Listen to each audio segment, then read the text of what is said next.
ഞങ്ങൾക്ക് എല്ലാ കാലത്തും ഒരു നിലപാട് മാത്രമേ ഉള്ളൂ.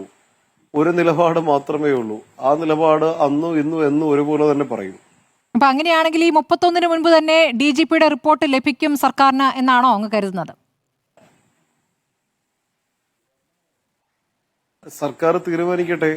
ഇപ്പൊ 31-ാം തീയതി വരെ സമയമുണ്ടല്ലോ. ഞാൻ ചോദിക്കുന്നത് DGPയുടെ അടുത്ത് ഈ റിപ്പോർട്ട് കിട്ടിയിട്ട് കേൾക്കുന്നുണ്ടോ ശ്രീ തോമസ്? അവിടെ കറണ്ട് പോയി. കേൾക്കാമോ ശ്രീ തോമസ്? കറണ്ട് പോയി കേട്ടോ. കേൾക്കാമെങ്കിൽ ഞാൻ ചോദിക്കുന്നത് അത് ഇത്ര ദിവസം, അതായത് 20 ദിവസമെങ്കിലും ഈ റിപ്പോർട്ട് DGPയുടെ പക്കൽ നിൽക്കുന്നുണ്ട്.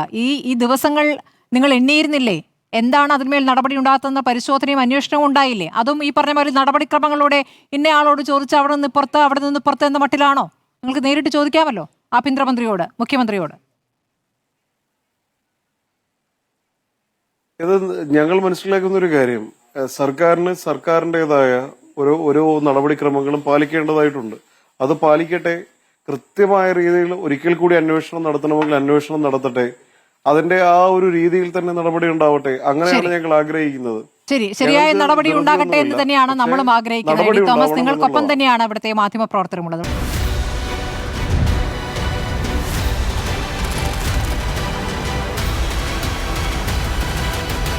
ഡിബേറ്റ് വിത്ത് സ്മൃതി പരുത്തിക്കാട്.